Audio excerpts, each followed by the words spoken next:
Vamos às novidades nas telonas? Aqui nós não cerceamos a sua vontade. E a única tortura é para saber o final do filme. Quem está com a gente é meu querido brother e mais competente crítico de TV do nosso país, Cristiano Petermann. Boa noite. Boa noite. Como é que você está, Cristiano? Já falei, eu e o Nilton falamos da camiseta. Cada dia uma mais bacana que a outra. Só que a camiseta é bacana e o disco também. E musicalmente é maravilhoso, sem dúvida. Que bom te ver. Tudo bom, querido? Tudo ótimo, tudo ótimo. Chega quinta-feira, a gente está com tanta saudade um do outro que a gente quer falar. Colocar tudo em dia. Mas não dá, porque tem que fazer aquela minutagem, temos a pauta, mas vamos conversando. Vamos embora. Hoje o que você mais destaca é o Zoom. Isso. Hoje nós temos ali um grande cineasta que fez 35 filmes já. Fez 35 longas, está falando do bolso dele. Ok. Não é? Complicada essa história, mas de qualquer maneira que é o Dene Cavalcante, está ali. E ele gosta de cinema nacional, até porque foi produtor, ator e tudo. É uma coprodução essa, Brasil-Canadá. Exatamente. Que mistura filmagem com atores e trabalho de animação, que é uma coisa que você e eu gostamos muito. Então, o filme Zoom é a primeira direção solo do cineasta Pedro Morelli, ligado ao 2 do Fernando Meirelles.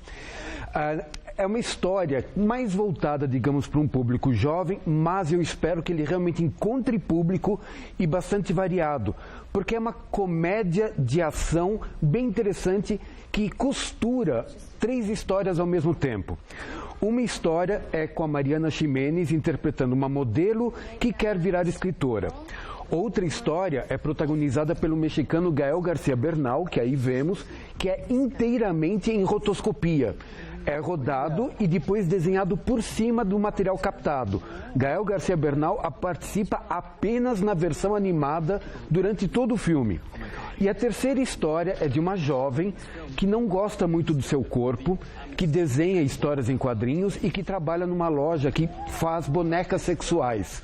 Então é um filme que trabalha com o corpo ideal, com a idealização do corpo e as aparências. Por exemplo, uma modelo como Mariana Ximenes não poder ser intelectual a ponto de escrever um livro. E esse jogo de aparências vai sendo costurado cada vez num ritmo mais acelerado e aí se torna uma comédia de ação.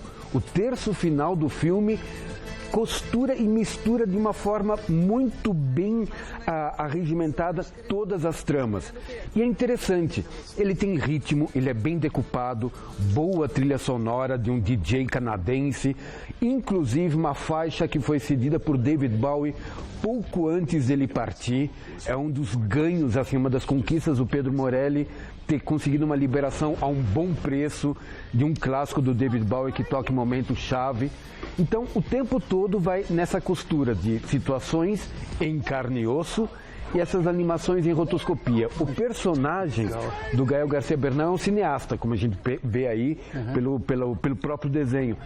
E o que ele está filmando, de repente começa a virar a história em quadrinhos que ela está desenhando e de repente a Mariana Ximenes começa a entrar no meio também. Fica assim um pequeno samba do crioulo doido, mas muito bem costurado, muito inteligente. Em especial para o público jovem, mas eu realmente acho que merece ser descoberto por um público mais amplo. É um filme que foi até indicado ao Oscar canadense, o prêmio Genie, de roteiro original e efeitos visuais, porque o acabamento é impecável. E é um filme que você assiste com muito interesse, muita simpatia e um ótimo elenco. Inclusive Jason Priestley, aquele ator do Barrados no Baile que veio ao Brasil para divulgar o filme, participou da coletiva de imprensa. Legal. Fazendo uma pequena participação aí. Você está falando que é um público jovem, então me lembro da Juventude, que é outra produção multinacional, né? Sim. É o Paolo Sorrentino, que aqui no Brasil chama de Paolo. Paolo Sorrentino. E os italianos ficam com raiva, porque lá não tem Paolo, nem Paola. É Paolo, é Paola. E aqui as moças chamam-se Paola e Paolo. Os caras ficam bravos, né? Sim, sim. É o Paulo Sorrentino.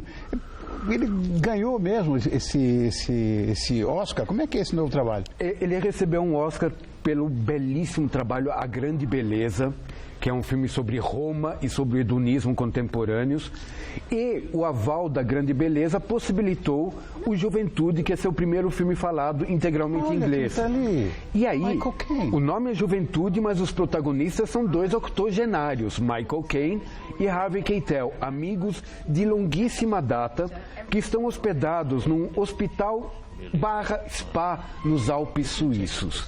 As locações são belíssimas, o hotel é um lugar impressionante.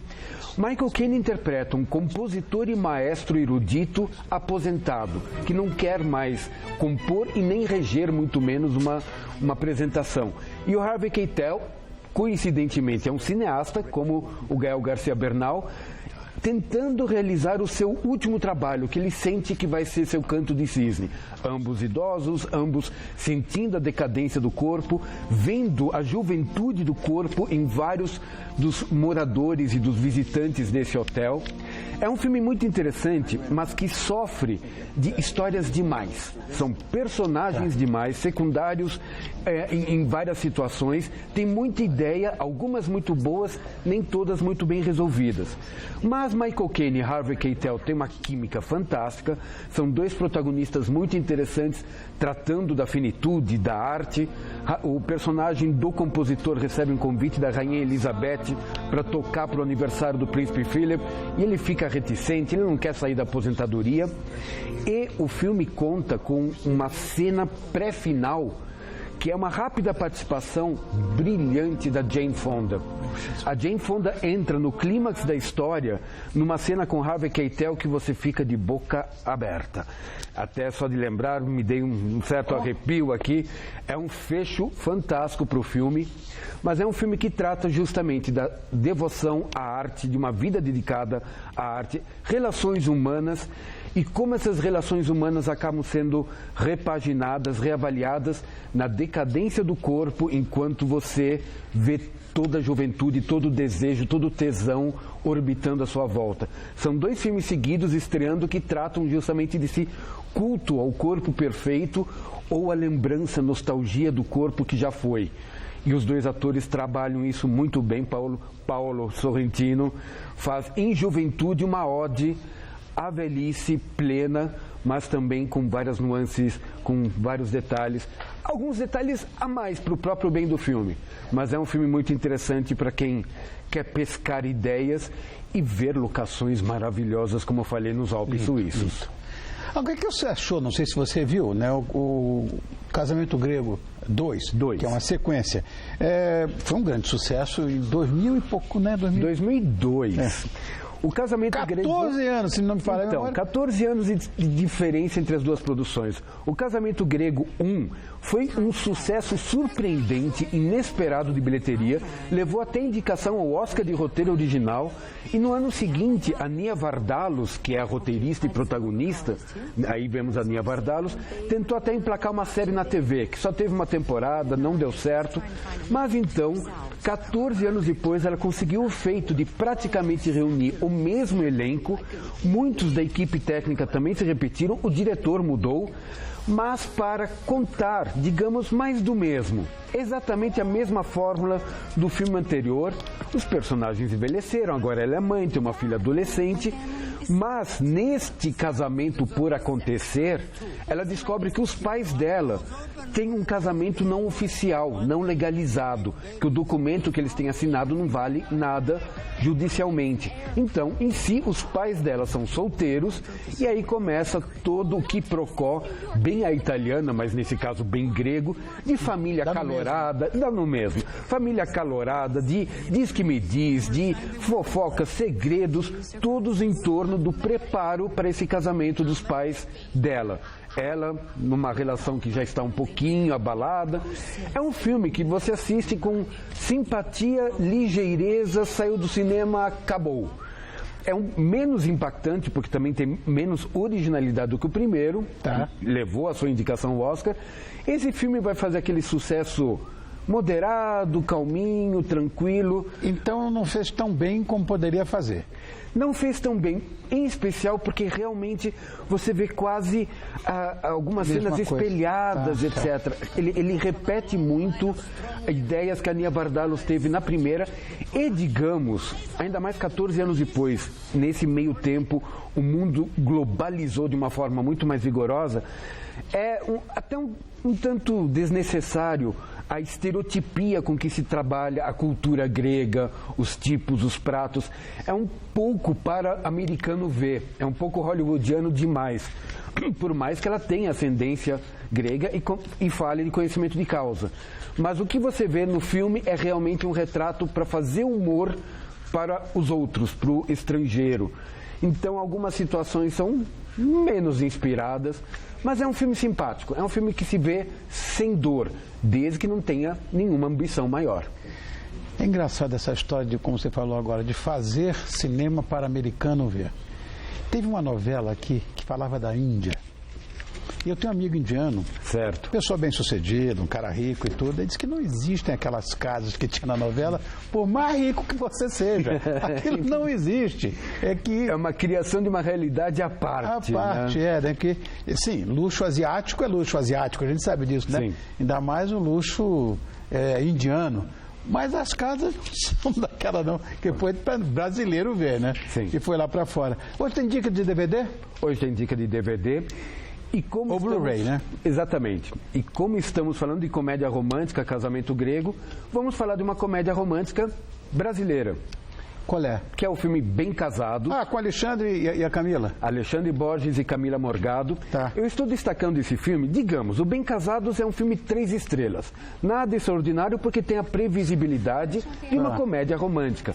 Mas dentro da realidade atual do cinema brasileiro, com comédias apelativas, com piadas de baixo escalão, com personagens que são estereótipos e não reais, é muito bom ver uma comédia à moda antiga, parece aquelas comédias amalucadas hollywoodianas dos anos 30. Mas são lindas todas. Com 2 personagens maduros, mais velhos do que a média do protagonismo, e muito bem. Alexandre Borges e Camila Morgado nesse filme têm uma química impecável, casam muito bem na tela, e ela faz a típica heroína maluquinha, justamente dessas screwball comedies dos anos 30 e 40. Ele é um solteirão convicto que filma casamentos, um clichê máximo da comédia romântica, aquele que nunca casou e só trabalha filmando casamentos. Ela é amante de um futuro marido, toda maluquinha, que entra no cenário, e o filme acontece durante o chá de panela, o casamento, o pós-casamento. E é óbvio que os dois mais velhos, digamos, do que jovens líderes de comédias românticas vão se envolver. Tem bons coadjuvantes. Rosi Campos está ótima como a mãe da noiva, uma mãe também caricata, mas é um filme que faz piada em cima de um humor limpo, de um humor classificação indicativa livre, sem apelação, uma outra cena. Única coisa que me incomoda no filme, sinceramente, que é uma natureza do tipo de captação de recursos do cinema brasileiro, é o apoio de 2 marcas gerando cenas escandalosamente merchandisísticas. Sim. O fato da Bradesco Seguros precisar da ave de Natal da Lagoa ser mostrada com a plaquinha da Bradesco Seguros, e as lojas americanas, a personagem vem, faz compras e dá presentes no saquinho das lojas americanas. É uma coisa um pouco escandalosa demais e sem justificativa no roteiro. Isso fica feio. Mas há quem diga que isso é merchandising inteligente. Mas isso não é inteligente, não tem sutileza nenhuma. Claro. Pode-se fazer merchandising inteligente e é necessário na roda do mercado, etc. Mas esses dois são muito escandalosos. Close na plaquinha mostra a árvore e as sacolas todas com lojas americanas. Mas tirando isso, Camila Morgado está fantástica e a química dela com Alexandre Borges é muito boa. Quem está com falta de dar uma boa risada com comédia brasileira, Bem Casados é a dica. Obrigado, querido. Eu que Hoje, agradeço. por incrível que pareça, fizemos uma pauta completa, séria, certa, justa e ajustada. Eu quero agradecer muito a presença desse jornalista tão brilhante, crítico de cinema, colaborador da Rolling Stone há tanto tempo, da Revista da Cultura. E uma coisa que me impressiona é que ele é fundador da Associação Brasileira dos Críticos de Cinema. Christian Peterman, que também é consultor da ONG Cine Materna. Exatamente. Obrigado por ter vindo até quinta. Muito obrigado, até quinta que vem. Vou explicar. Por quê? Porque quinta-feira ele é... Às quintas-feiras sou sempre todo seu e aí ponto marcado semana que vem. Estamos aí. Obrigado, irmão. Obrigadão.